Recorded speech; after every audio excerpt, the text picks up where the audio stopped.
We'll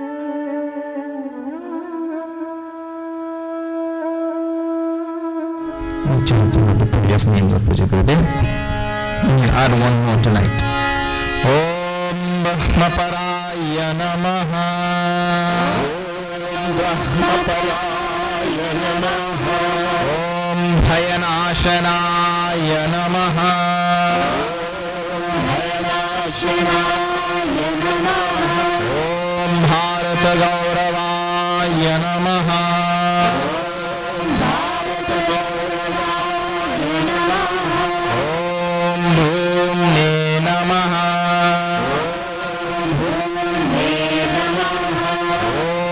Mahavakyopradeshakaya Namaha. Mahavakyopradeshakaya Namaha. Om Maharshaye Namaha. Maharshaye Namaha. Om Madhuraswabhavaya Namaha. Madhuraswabhavaya Namaha. Om Manoharaya Namaha.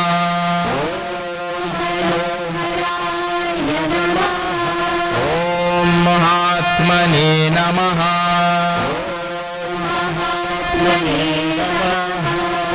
Om Medhavine Namaha.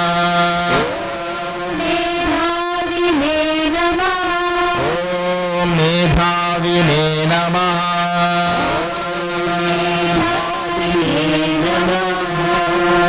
Medhavi. This also comes in Bhagavad Gita. We'll see this. Medhavi is called. These words in Sanskrit. See, I don't know. Maybe I was born with a bias against English. I'm telling you, I have to be born with that thing. That's why I never did well in school in English. English was my worst subject. I began 100 in biology and chemistry, but I all again fail in English. The words in Sanskrit, they come packed with bhav and feeling, with ras packed into them. Something that I have never felt in English language. That's what I'm telling you, maybe I'm born with that bias. The Medhavi word, when you have to explain one word like that in Sanskrit, in our course we are taught something called a Medha Suktam. So from Medha comes this Medhavi. One who has Medha, he's called Medhavi. So now, see, let us go back over all of these words again. Many words are there, but what I told you on the previous day, you have to learn Veguru. You have no shortcut in this thing. So the name here, Om Medhavine Namaha. Medhavine Namaha. So salutations to that one who is Medhavi. So Medhavine is fourth case of that Medhavi.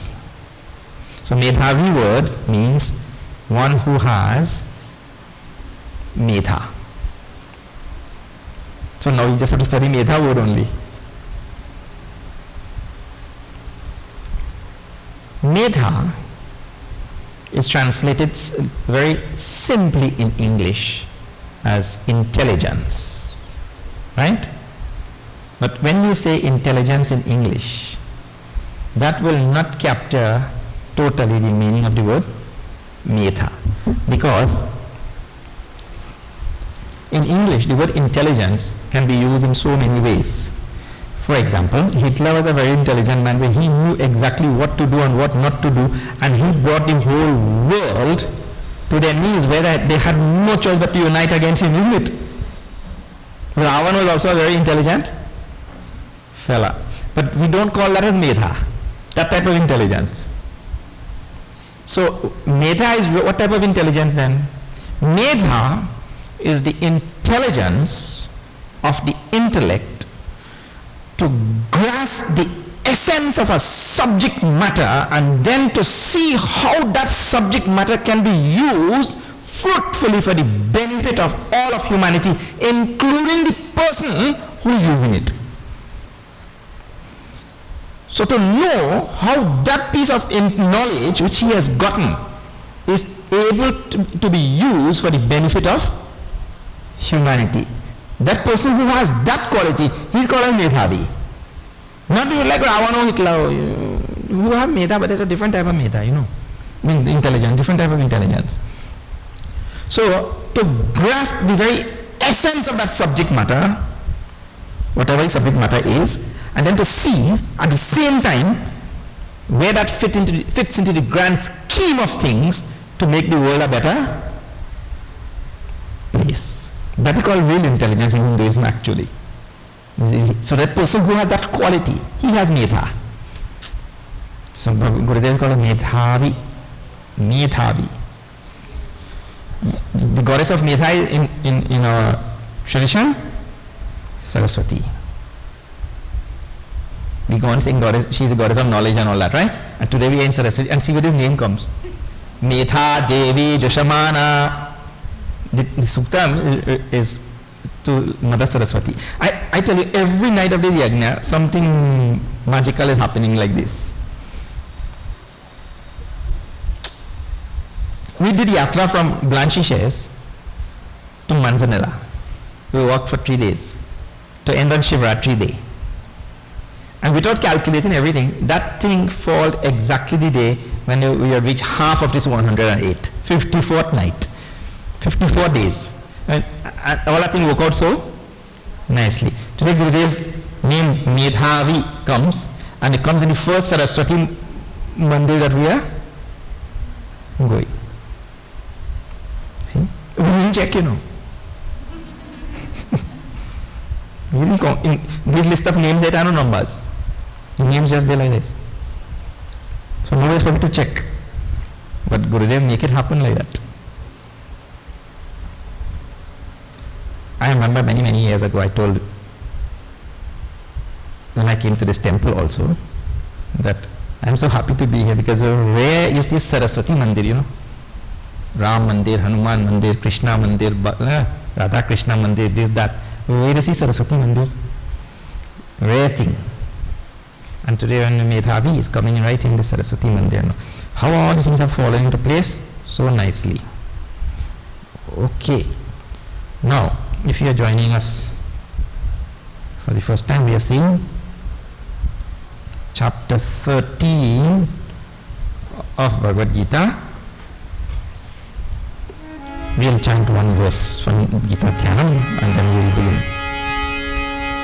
Om Parthaya Pratibodhitam Bhagavata Narayana Swayam Vyasena Gathitam Purana Munina Madhye Mahabharatam Advaitamrita Varshinim Bhagavatim Ashtadashantyayini Amba Twam Sambadhami Bhagavad Gita Bhavadveshini.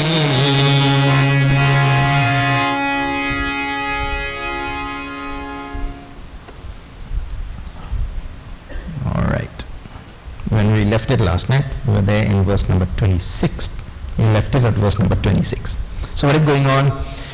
Bhagavad Gita, I told you, it divided into 3 parts: Karma Yoga, Bhakti Yoga and Jnana Yoga. So from chapter 13 to 18, which is the last part, last 6 chapters, see 6 by 6 by 6. Last 6, this is the first of the last 6. So they call as the Kshetra, Kshetrajna, Vibhaga Yoga, Nama, the yoga of the Kshetra and Kshetrajna. Right? Bhagavan introduces the chapter by speaking about Kshetra and Kshetrajna. I told you those are all technical words used, terminologies used in at time. And then he also brought in terminology used at other time. We call it Purusha and Prakriti and all of that, right? We've been seeing. So what is required here in this portion of Bhagavad Gita is a lot of thinking. Now some people say, well, thinking will do what? If you go on thinking, that will not do anything. You have to do something practical. That is not true also. Eh? Please remember, a simple example. Look here. Many of our problems is just mental problems. They are not physical problems. Like the man who thinking he have a ghost under his bed. Where is any ghost? That ghost only there in his head, isn't it? There is no ghost under the bed. He thinking he have a ghost under the bed, so he gone under the bed to sleep. Look, he know he have no ghost. That's why he gone under it to sleep. But still nothing. When he gone under the bed to sleep now, he thinking, well, the ghost gone on top. So he come back on top. Then now he thinking the ghost gone underneath. So he gone back underneath again. This thing send him crazy. No, where is there is no problem outside. That problem is all in his head. So proper thinking, proper understanding, proper reflection and pondering and all that kind of thing, that thing will go away. The basic and fundamental problem of the human being is a mental problem actually. That's why they say it have more outside than inside.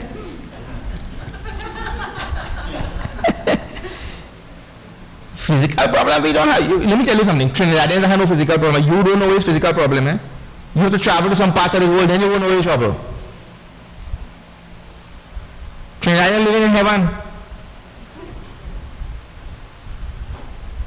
So our problem really is a mental problem. The feeling of finitude, the feeling of, the fears of our heart. All these are mental things, but that's not outside.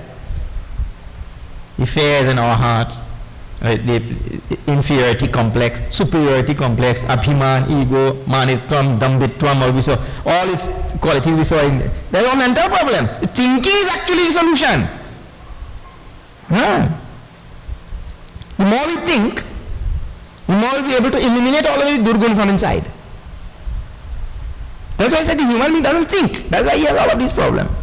You could live without air for a few minutes. You could live without water for a few days. You could live without food for a few weeks. And without thinking, whole lifetime.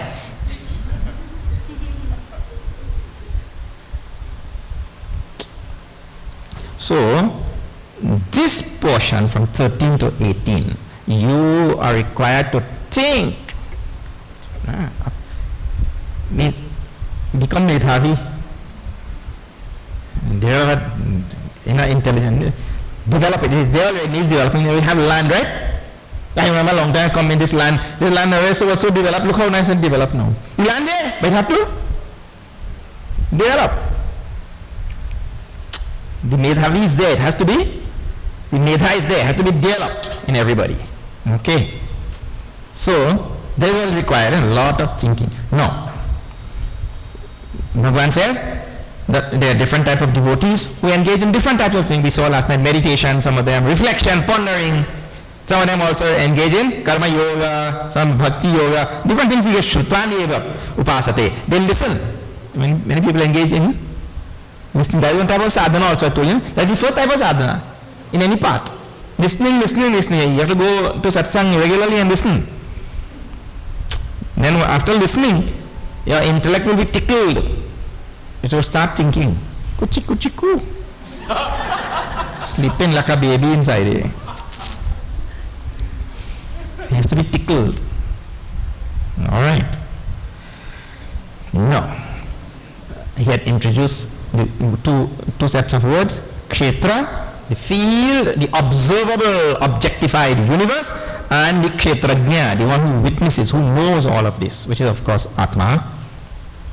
And the other word which he introduced also, related words, the Prakriti, which is the whole nature, and the Purusha, who makes the Prakriti known and all that, right? So those are the two words, all speaking about the same thing. Now, he continues with that. Conclusion on that topic. Shri Krishna Sharanam Mama, Shri Krishna Sharanam Mama,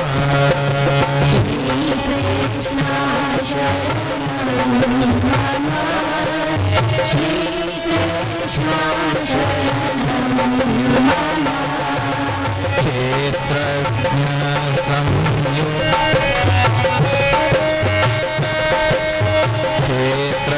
Kshetrajna samyogat tadvidhi bharata shabha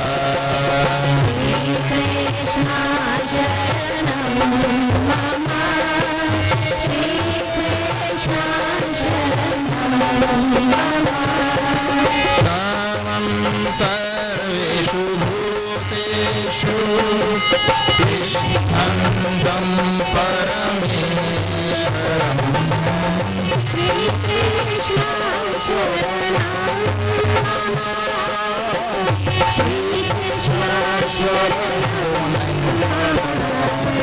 यावत् संजायते किञ्चित् सत्त्वं स्थावरजङ्गमम्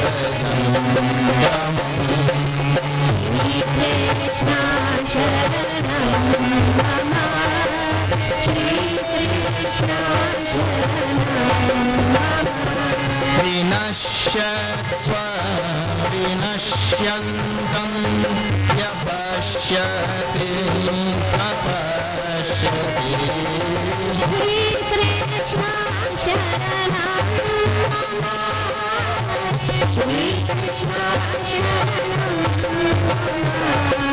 परमं पश्यन्ति सर्वदा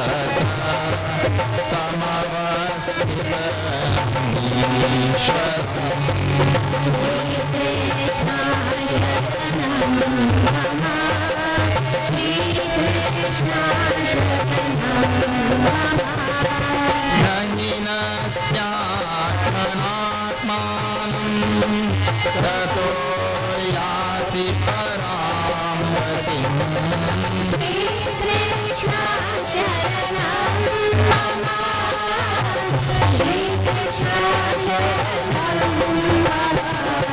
श्रीकृष्ण शरणं मम श्रीकृष्ण शरणं मम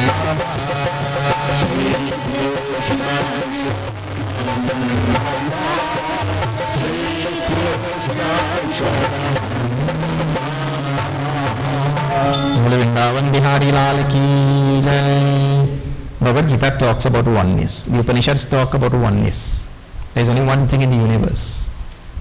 Then, in this chapter, it appears as though a duality is introduced. Kshetra and Kshetrajna, isn't it? Prakriti and Purusha. So what can the Upanishads talk? In this Gita it says, Maya tatamida matta paradaram na anyar kinchid asti. There is nothing other than me in this universe. He himself says in 7th chapter. Now how is it? No, there is Kshetra and there is Kshetrajna. There are two things now. So he contradicting himself or what? Now these verses are given there to clear up that question, to make sure that the person doesn't think that Bhagavan is contradicting his own self. He says, Yavat sanjayate kinchit sattvam sthavara jangama. Whatever object is there in the world that comes into being, whatever objects is there in the world that comes into being, he says, whether it is sthavaram or jangamam. Sthavaram, that's the other place, characharam. Here sthavaram jangamam, same, what is the meaning? Sthavaram means unmoving things. Jangama means moving things. Huh? Jangama means that moves, goes. That means living thing. Sthavara means not living. What about tree now? He's not moving but living. So tree will be considered what? Jangamam. He don't move so, but he moves so. Eh? And move also? So. Yes. It's called Jangamam. Listen, you have people like this also. Sam sarveshu bhuteshu tishthantam parameshwaram vinashyatsva vinashyantam yapashyati sapashyati. It means that Parameshwara is the one who exists equally in both. What? Purusha and Prakriti. Kshetra and Kshetrajna. Now see. Samam. Equally present in both. Now we're going back to oneness. Isn't it? In other words, it is Parameshwara that is appearing as Kshetra and Parameshwara that is appearing as Kshetrajna. It is Parameshwara that is appearing as Purusha or Prakriti and Parameshwara is appearing as Purusha. It's still one Parameshwara appearing as all. Samam sarveshu bhuteshu tishthantam Parameshwaram. Parameshwara is there inhabiting all things, pervading all things in the universe, whether vinashyatsu avinashyantam, whether those things are perishing or non-perishing. changing or non-changing. Certain things don't change, like space. You change? No change. What change? Space no change. Then other things changing. Vishnu and I used to sit in one desk, and two very bony and skinny Jesu. Then after many years, I met him after 20, 30 years, right? He knows me and I know he. We say one eat and we know each other. Because two we change. Vinashyatsu. Avinashyantam. Then the other things are not changing. Only one thing didn't change. My hair get grey and he wants still black. Avinashyantam.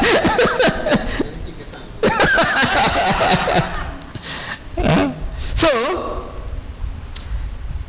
in the world there will be the things which are changing, but Bhagavan says he is the one who is pervading both the changing and non-changing, and also both Purusha and Prakriti, both Kshetra and Kshetrajna. He pervades all things equally. In other words, there still is only one thing in the universe, Parameshwara. He is the Purusha and he is the Prakriti. He is the Kshetra, he is Kshetrajna. He is the changing things, he is the non-changing thing. And you know, he ends this world by saying, Ya Pashyati Sa Pashyati, who sees, see. This is that phrase, Shankaracharya also likes that phrase, he uses that in Bhaja Govindam also. Ya Pashyati Sa Pashyati. Who sees, see. Who can see? Can see. And you train that language. You can see, you can see. If you see, you see. If you know, you know. If you understand, you understand. If you don't understand, well, you don't understand. That means, but there's hope there also. Don't worry, you will understand in time. Idea. Still, there is only one thing in the universe, not two things. Samam pashyan sarvatra samavasthitam ishwaram vinastyatmanatmanam tato yati paramgatim. This is a very nice verse. A unique idea comes in there. What he says? Seeing that reality, God, Ishwaram, here is given by the name of Ishwaram, pervading all things equally. If one comes to see that, if one comes to understand that there is one reality pervading all things, na hinasti atmana atmanam. Such a person who sees that, he doesn't hurt the self by the self. Now let me tell you what that means in very simple language. If we remain ignorant as we are, then we are hurting the self. And if we realize God, then only we stop hurting the self. Means we should make sure that we realize God. Then question, how are we hurting the self? Well, the self, Atma, Paramatma, last night which I explained to you in detail, that self by nature is free, and that self now seems to be caught up in this body, mind and intellect, and is going through I'll give you a simpler example. Going through an experience. And what's experience? Like you, when you are in a dream, and a tiger chasing you now. In the dream, right? And you're running.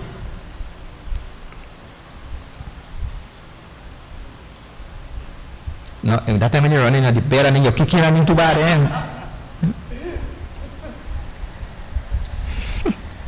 One wife in the dream, she bad talking she husband too bad. She said all kind of things about the husband. Bad things. Next morning the husband get up. He said, last night in your dream you say all kind of bad thing about me, no? He said, who was dreaming? She said, who was dreaming?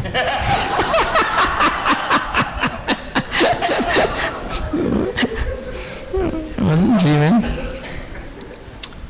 But if the tiger chasing you in the dream, right? The longer you stay in that dream, the more you suffering yourself or not? Because in that dream you're already scared, right? And your heart beating? Yeah. Dub, dub, dub, dub like that. And you're sweating and dribbling and all kind of things. People dream. All kind of things in the dream, right? So the longer you stay in that dream, the more you're hurting yourself or not? You might get heart attack and die. Huh? You won't know about it till the next morning. Anyway, In the very same way, the longer Paramatma stays shrouded in this body, having an experience. We say we are the eternal spirit having a human experience, but the longer we prolong that human experience, the more we are suffering the self. That is a figurative type of expression. Something which is naturally free, we are making it feel that it is bound, limited, finite, it is going to die, it has so many fears, or so. So we are like killing the self, hinasti. That is a strong word, han, in Sanskrit, to kill. You're suffering, you're imprisoning the self, you're killing the self, you're smothering the self, you're choking the self. So therefore, from this point of view, there's a call that we have to attain enlightenment, God realization. That is the idea. Amazing line. This type of idea you will not see in any Shastras anywhere. Only in the Upanishad and Bhagavad Gita. So the one who sees that reality existing equally in all things, everywhere, that person goes to the supreme state. He gains realization. It means to say he doesn't kill the self by the self. Otherwise, we are all killing ourselves by our. And these human beings are bent on bringing trouble to himself. And nobody brings trouble to human beings, he that bring your own. Not only that, this fellow is so good at bringing trouble. He has developed such a wonderful proficiency in bringing trouble. He brings trouble to himself and brings to every species on the earth also. The environment and the rivers and trees, forests, animals, everywhere. Now, go on Mars now too. He can bring trouble there too. Yeah? He's so good at bringing trouble. Recently I was telling him in a satsang that in this world nothing is created and nothing is destroyed. Everything is already there. You can't create anything. Huh? One man told me, he says, Swamiji, that's not true. Every day I create mischief. He created mischief. Maybe that's the only thing people will create. But that is just a way of speaking. You really can't create anything. Anyway, so that's a different topic. But this human being is good at making his own trouble. Now, an idea which was touched on in the 3rd chapter is repeated here. And the tangent which Bhagavan takes is to show that the self is not a doer, a karta, not an agent. It is only in the presence of self, Atma, things happen. This is very important thing, and this is not there in Western religions. In Western religion, God is a doer. When the moment you make God a doer, right, you're in some real trouble. When you may say God did this and God did that, you're in some real trouble, because first of all, you got to figure out what he did and what he didn't do. Then what he didn't do, who did it? Yeah? Now you're in some trouble there, isn't it? So that's why some other fellow is brought into the picture. His name is Satan. So what God didn't do, Satan do. So it has some things where God could do and some things where Satan could do. It means to say he has some things where God can do. Then he's not omnipotent. Because all religions say God is Sarva Shaktiman, he's omnipotent. So how in one hand you're saying he's omnipotent, he could do everything, but then it has some things where he can't do, only Satan could do that. Or he doesn't do. That means he has the capacity to do that wicked thing with Satan? No, all kind of complication. You start asking a million questions. When you make God a doer. So the rishis talk about it probably long, thousands of years ago. That the moment you make God into a doer, karta, you introduce a myriad string of problems which you will never be able to answer. For example, see, it's a simple thing. If God is a doer, he is the one who created human beings every day. Right? There is no such thing in Hinduism. God is the one who is creating human beings every day. So, there one child is born in Buckingham Palace and here one child is born in Claxon Bay Dump. If he is the doer, he is the maker, the creator. That way he created that child and put him there, and he created the child and put him here. On what basis? How you going to answer that? Why you put one there to enjoy and fly in helicopter from the hospital to home. And this one here, when he born there, flies sitting on him. You can't get food. There is scavenge in the dump to get food. Explain? You just made God into a doer. He did that and he did that. Unless now you want to posit some other foolish theory. Which people do. One man tell me, he said he had parents responsible for that, and these people parents responsible. I say, oh, so this child suffering because of the action of the parent? He said, yeah. I said, so one man do the crime and the next man do the time? He said, yeah. That he posit one no other foolish theory now. One man do the crime and the next man do the so the child suffering not because of his action but because of the action of the parents. So the parent do the bad action of the child. So you better watch out. You will get somebody else karma, you know. You only had a duck.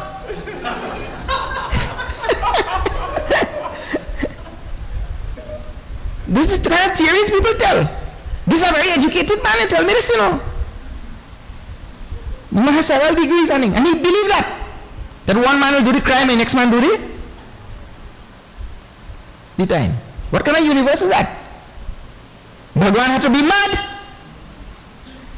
that I do something wrong and you pay for it.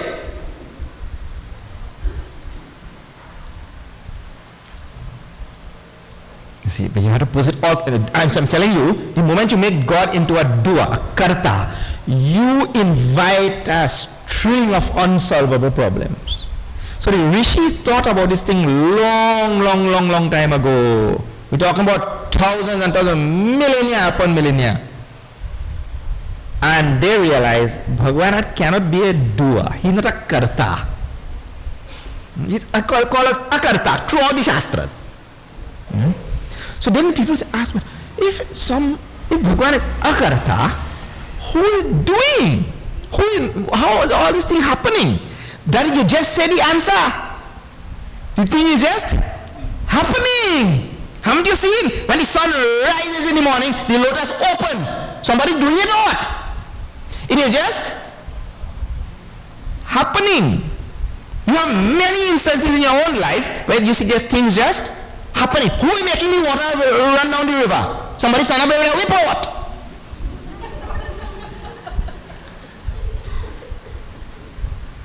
The thing is just happening. Who is making the earth go around the sun?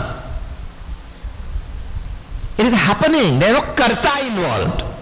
It is just the special arrangement of things inherent in the reality that everything is in automatic gear. Because the necessities for things to just go around, they're already there, present, because the reality is infinite. So it has all the necessities for all things to happen. So it's going on. This idea came up in 3rd chapter. I did not go into this detail. And now see, Bhagwan brings it back again. One most wonderful verse, which is told, same thing told there. Shri Krishna Sharanam Mama, Shri Krishna Sharanam Mama, Shri Krishna Sharanam Mama, Shri Krishna Sharanam Mama, Prakriyaiva Chakarmani Priyamana Sarvashah Shri Krishna Sharanam Mama, Shri Krishna Sharanam Mama, Tapashyati Kathatmanam Akartaram Sapashyati Shri Krishna Sharanam Mama, Shri Krishna Bhuta Prithadbhavam Ekastham Anupashyati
Vrindavan Bihari लाल की जय। प्रकृत्या एव च कर्माणि क्रियमाणानि सर्वशः. By Prakriti alone, all things are being done. No, I mean, Bhagavan is not the doer. That is what the line is given to just mean that. Bhagavan is not a doer. His presence makes things happen. Like I have explained, the presence of the sun makes the lotus open. There is no doership in the sun. The sun doesn't say, hey, what happened to you? You see I rise or what? Time for you to open. What are you doing? You sleeping still? The sun doesn't tell. There is no doership. Make him open. It is his mere presence. That is called in Sanskrit, and I see they introduced this term a long time ago. I told you must remember this term. This terminology is fundamental to the understanding of Upanishads. Yasya sannidhi matrena sarvam karoti. All things do, all things happen because of the presence of the reality. Yasya sannidhi matrena. Just this presence alone. Like, see, when Gurudev walked into the ashram, Ravi Bharati is sitting here. You will ask him, all are we there running all about and we pay no attention to nothing, you know. Me and he picking cashew in the back, mango, making chawa canary. When the moment we hear Gurudev coming, all man run there, stand up straight. Go on in front and I stand. No, Gurudev tell anybody to stand up straight?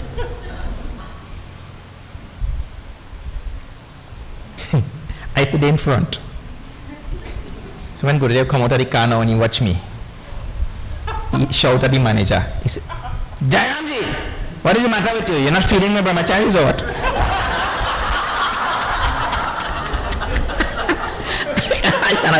I stand up in front. I so double patle like that, right? And Gurudev see he. When he see he looking at Jairamji now. Next day Jairamji come. He say, hey, when Gurudev come in the ashram, you must stand up behind.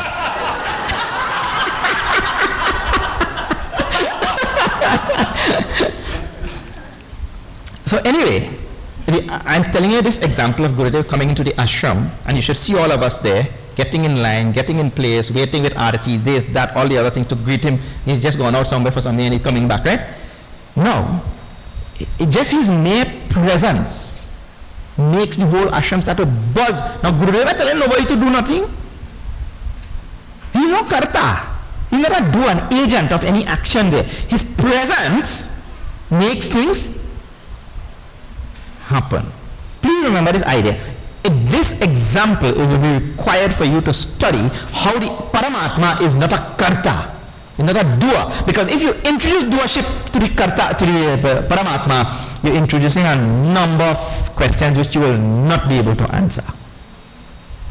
You will have to now say, well, is Bhagwan will do this, and Bhagwan will do that, and see the kind of terrible, see in this world, you just see the news at any one time, and see the kind of terrible things were going on in this world, and then you have to say Bhagwan is the karta, he's the one who do it. Or I told you, you have to introduce all kind of other things now, right? Which will now complicate the matter even more. When you introduce a second party other than Bhagwan, you're bringing more confusion into the whole mix. This is a deep, deep philosophical point. So he says, no, now who is doing the whole Prakriti? It means say Bhagwan's manifestation, which is the Prakriti, is there. And that Prakriti, in the presence of Bhagwan, in the presence of Purusha, that Prakriti is just like the lotus in the presence of the sun is unfolding, blossoming. So the whole universe is unfolding, but the unfolding also includes folding up. What? The way the universe transpires is things are coming into manifestation, but also things are going out of manifestation.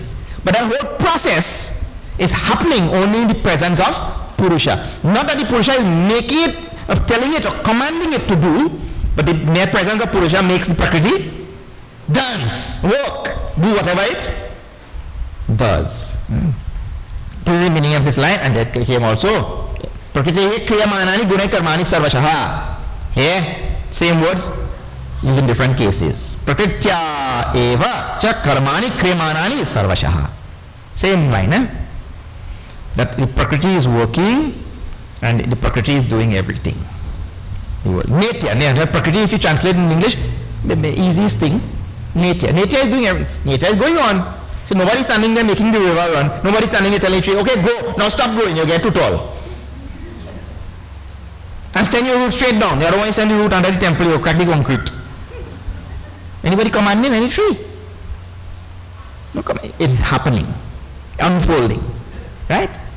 Coming from the unmanifest into the manifest. In the presence of Yapashyati, says, he who sees Tatha Atmanam Akartaram Sapashyati.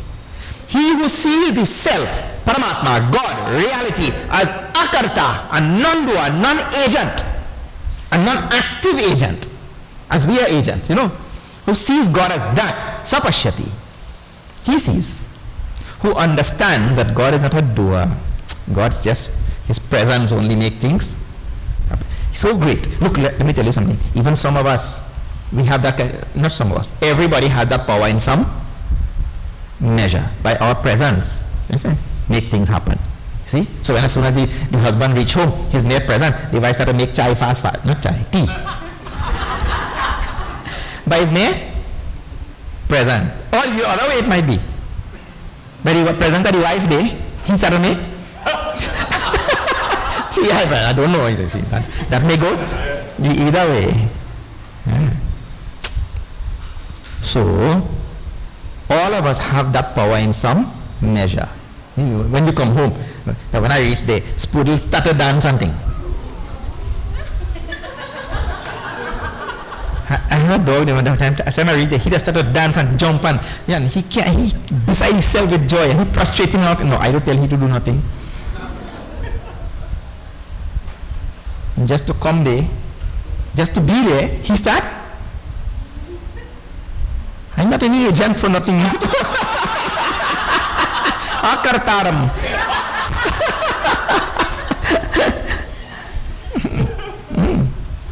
Just like that. All human beings have that power also. After all, we are, Tulsidas tells very nicely, no?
Tulsidas, the Jiva is an amsha of Ishvara. So if Ishvara has that power, like when a spark comes out from the fire, but the spark can be dark. But what's that not a spark then? The spark have to have the same guna as the fire, isn't it? In the very same way, the Jiva, who is an amsha of Ishvara, well, he has to have the same guna. The only thing that the spark won't burn you, but the fire will burn you so bad. So in the very same way, the Jiva has in some small measure also, depending on how much that Jiva has actualized his Atmahood, he will have the same influence. As you see, when Gurudev walk in the ashram, everybody get attention. When I walk in, you see, because he has actualized his Paramatmahood. He has realized his oneness with the reality, you see. So depending on how much the Jiva has realized his oneness, to that extent he will have this power to make things happen by his mere presence.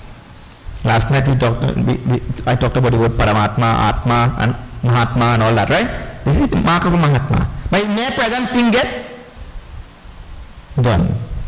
So he akarta, akartaram sapashyati. He who sees the reality as this, that person understands. He sees. Yatha yada bhuta pritak bhavam ekastham anupashyati tata eva cha vistaram brahma sampadyate tada. That person has realized God, who sees all things as springing from God. All things springing from God, and who sees God in all things. That person sees. He is the one who is realized. All things, bhuta pritak bhavam ekastham anupashyati. All things existing in God. And tata evacha vistara. And from that God only all things have emerged. manifested themselves. So one sees both the things. All things presently standing in God. All things presently existing in God. That's why called Shiva. Shiva Shriyate iti Shiva. He in whom all things sleep.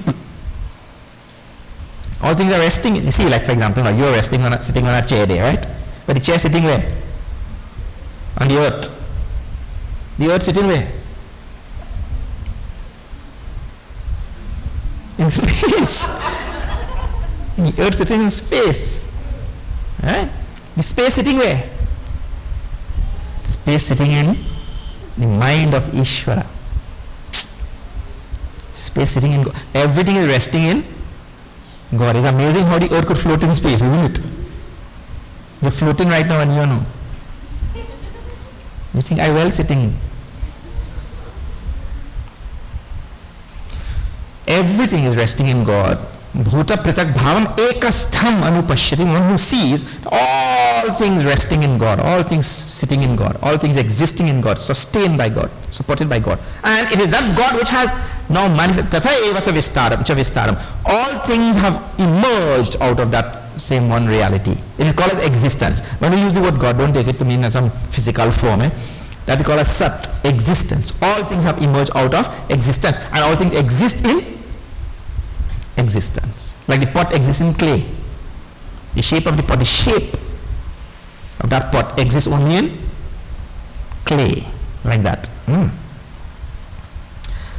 Now, I told you, Bhagavan concluded his, previously, Bhagavan concluded his topic. And here in these verses, he is dealing with some ideas that have cropped up. Remember, I told you there he dealt with terminology that have cropped up, and he showed that the terminology of kshetrajna is no different from the terminology of prakriti and purusha. But here he's dealing with ideas that come up. So this main idea, one of the main ideas we just dealt with, Bhagavan is not a doer. His mere presence make things happen. And the laws of the universe, the things present in an infinite reality, all things are there required for all things to happen. And there is a law of karma inherent in him also. And the law of karma is what? So you sow, so shall you reap. What did he have to interfere in that? There's already law in the country now. The law is there in the country where the Prime Minister comes and sits in the Prime Minister chair there. The Prime Minister doesn't have to make things happen. Everything is already happening. You break the law, the police catch you, bring you before the court. The court will, decide whether you're guilty or not guilty and give the required sentencing and punishment or whatever is required according to the law. It's a whole automatic system. Nobody is required to be there. If the Prime Minister, the head of the country, you want the Prime Minister to come and stand up to see if you break a traffic light or what? There's an automatic system in place. It's not the duty of Prime. This is one of the problems in today's modern democracies, especially smaller ones. Everything revert right back to the Prime Minister, which is a very bad thing. Things are supposed to be dealt with by the respective departments and ministries and all that kind. That doesn't happen. Everything goes right back to the... Anyway, that is a whole political thing now. But here I am telling you that Bhagavan is dealing with some very, very important ideas that are cropped up in spiritual philosophy over the years. And one of them is the agency of God. And that is dealt with in a very fundamental way in Hinduism. This is a whole topic by a PhD by itself. The agency of God. If those people who are studying in university and all, you want to do real PhD, man, you do this, you get enlightenment before you get a PhD. This is the kind of topic to do this thing. How God is not a agent, a doer, karta, akartaram. He is a non-doer. Now, see one more topic Bhagavan deals with now. He says, Anaditvat, nirgunatvat, paramatma, ayam avyayaha, sharirasthopi kaunteya, nakaroti nalipyate. This verse is offering. Now see, when you say that God is not a doer and this and that, people will ask, so many questions. This verse is offering a reason why God is not a doer, first thing. Second thing, why he is not also not contaminated, not touched in any way by any of the things happening in this world. Like for example, when a tsunami passes, it takes so many lives, right?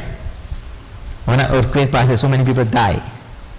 So many bad things are happening in the world. So much of destruction is going on in the world. So is Bhagwan being hurt in all of these things? Is God being, just now we were talking about hurting the self by the self, right?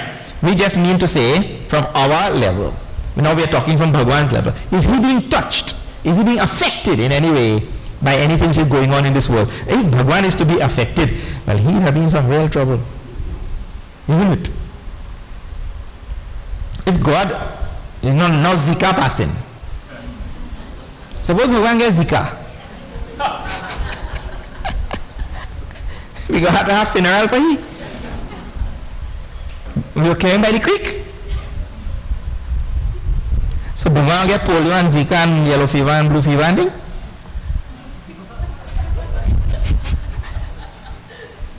Nalipyate, the verse says, he is not touched, affected by anything that goes on in this universe.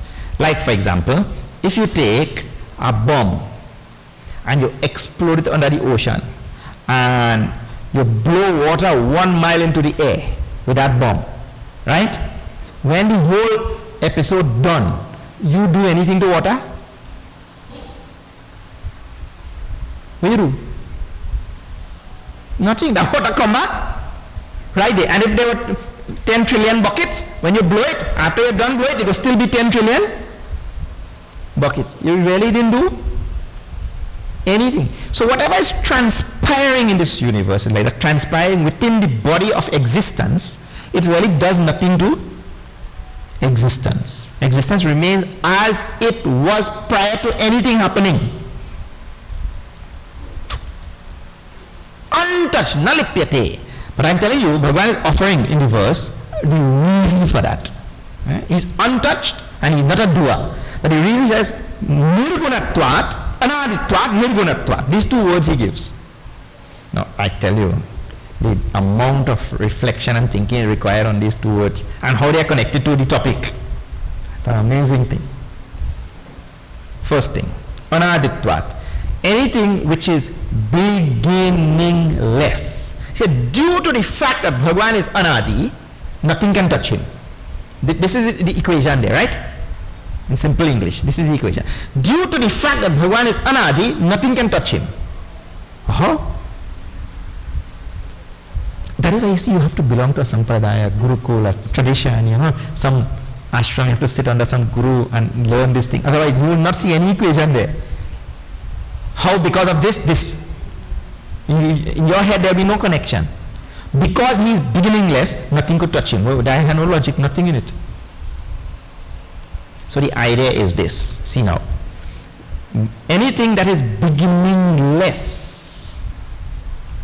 means to say that thing is beyond time, correct? If I'm saying it is beginningless, it means it is not within the ambit of time. It precedes time. That also is a wrong statement, but in English we have no word to say now. Yes. It is beyond the pale of time. Right? Anything that is beginningless. If he is beyond the pale of time, and all things which you know, they are happening within the ambit of time, and he is beyond the pale of time, how something which is within the ambit of time can affect that which is beyond the pale of time? You see the connection now? So because he is anadi, he is untouched by anything. That is the connection. Nirgunatvat. Due to the fact that he is without gunas, he is not a doer and he is untouched. Guna means he has no qualities. See, we have quality, so many different qualities and characterizations. Guna here means characterizations, qualities. We have. But Bhagavan is nirguna. Since he is nirguna, he cannot take on the role of a doer. That is a guna. I am a doer. See, see, there are different types of doers also. Some people do well. Some people do badly. Some people do it all the time. Some fellas, he don't do nothing. There are 3 types of people in the world. Some people, they make things happen. The active doer. Some people, they watch things happen.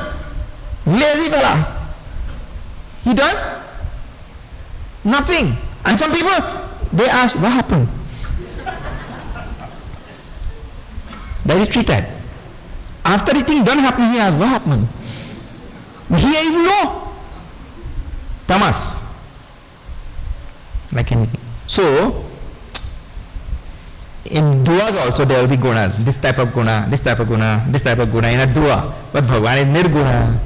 Without gunas. How will you take on the role of a sattvic dua, rajasic dua, tamasic dua? Without gunas. You need gunas for those type of things. So like that. Okay. All these deep technical things. Sharirastopi kaunteya na karoti na lipyate. Even though he is existing in this body, he is untouched by anything which is going on in the world. And is a non-doer, staying in this body. Yatha sarvagatam saukshmyat akasham nopalipyate sarvatra avasthito dehe tathatmano tatha atma nopalipyate. Now here's an example. Simple example. What example? Look here. There's air moving about in space. We're building buildings in space. So this is our space, this is our neighbor's space, that is, other people's space. We do all kind of thing in space. Do we in any way contaminate space?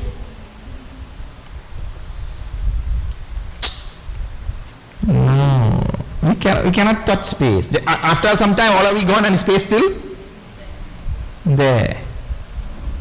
So all things exist in space, but nothing could contaminate space. Nothing happens to space. Space remains as it is. Yeah. In the very same way, all things are happening in God, but nothing touches God. That is it. Tathatma nopalipyate. This is the meaning. Yeah. Na upalipyate. Nothing touches Yatma. Yatha prakashayat. No, see. There are those two aspects which are being dealt with here in this verse. You have to be very, very vigilant for that. We said Brahman is Sat, Chit, Anand.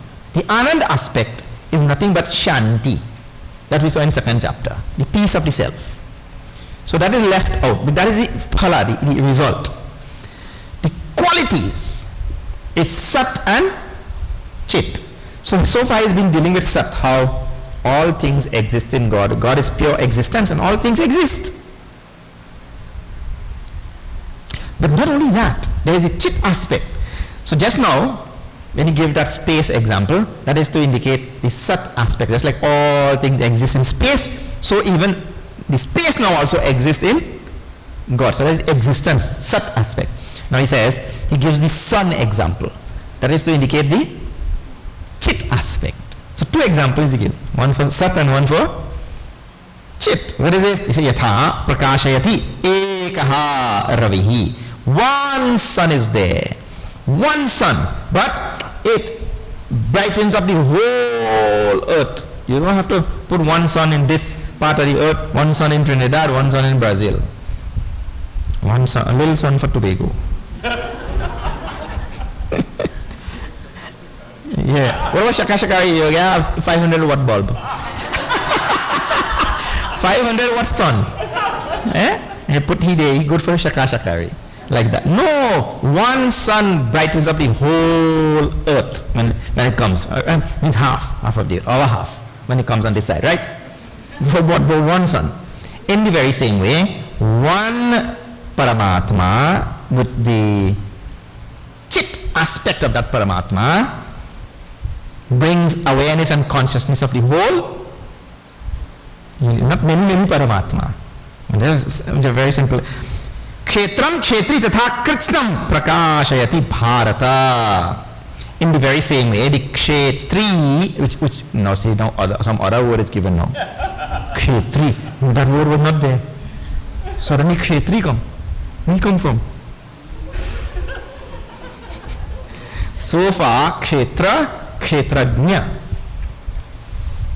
So far. Now kshetri come. Kshetri is nothing but kshetrajna. He's by a different name. Eh? Kshetrajna and kshetri, they are one and same. Like deha, dehi. Kshetri, dehi. Means the one who is dwelling inside the deha. He called it dehi.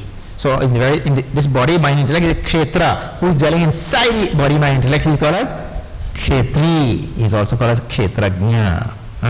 Different words for the same thing.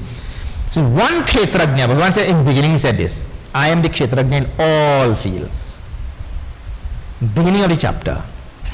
Aham sarva kshetreshu bharata kshetrajna. I am the Kshetrajna in all fields.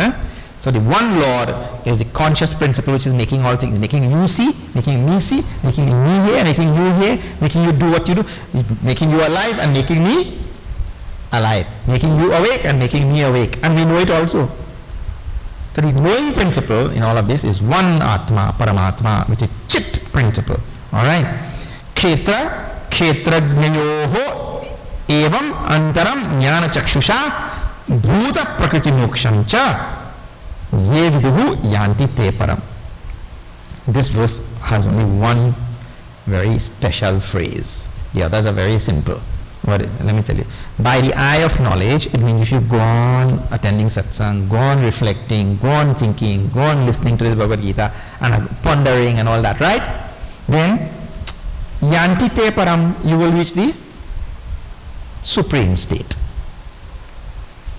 You go on studying about kshetra and kshetrajna, or prakriti and purusha, or you go on reflecting on all of these words, which are such nice words we have seen. If you go on doing that, then yanti te param. Such people, they reach the supreme state. Alright.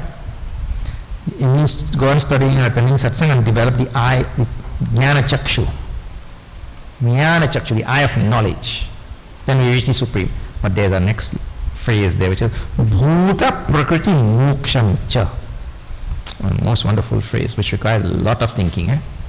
Bhuta prakriti moksham cha means the one who is dwelling inside, kshetri,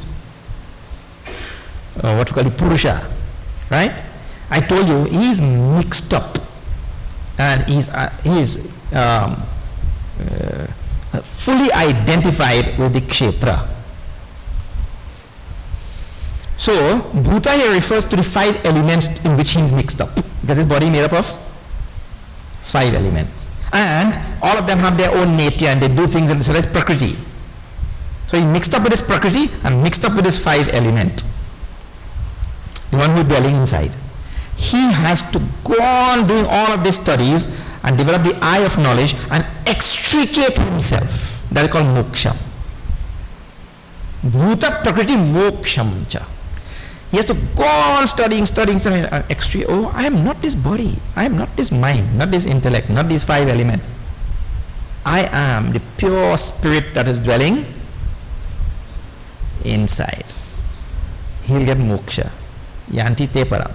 There he reaches the supreme state. But this is a process. You have to go on working at it. Mano bodhya hankar chitta ninaham. Naham mana buddhi chitta ahankar. I am not this mind, intellect, ego, memory. I am none of them. He has to go on meditating like that. Nacha shrotra jehve nacha grana netre. I am not all of these eyes, nose, ears, all these senses. Disidentifying. So bhuta prakriti moksham. He has become free from all of these entanglements and identifications. Yanti te param. He reaches the supreme state. What am I? Chidananda Rupa Shivoham Shivoham. I'm Chit Ananda Rupa. Shiva, auspiciousness, being. So the chapter ends with a most wonderful verse. Bhagavan Bhashakar says, this is the summary. Samkipta Rupaha. It is a summary of this whole chapter, one verse. Really, I tell you, if we had time, I really do this one verse for the next 1 week. The whole chapter is in the one verse. The most wonderful one verse, that last verse. Okay. Om Tat Saditi Shrimad Bhagavad Gita Su Upanishatsu Brahma Vidyayam Yoga Shastra Shri Krishna Arjuna Samvade Kshetra Kshetrajna Vibhaga Yogo Nama Trayodashodhyayah. This chapter is called as the Yoga of the separation or the understanding of the Kshetra as opposed to the Kshetrajna. Means this body, mind, intellect, and the one who dwells inside and knows the body, mind, intellect. At our superficial level, they appear to be two. At a deeper level, when you understand that it is the Paramatma who is appearing as the knower and the known. The Kshetra outside and the Kshetrajna. It is Paramatma appearing as both only. Alright, this brings us to the end of this 13th chapter. I am so sad we have to leave this chapter, But what to do? Life goes on. We also have to, and besides, we are not making it happen, Prakriti is making it.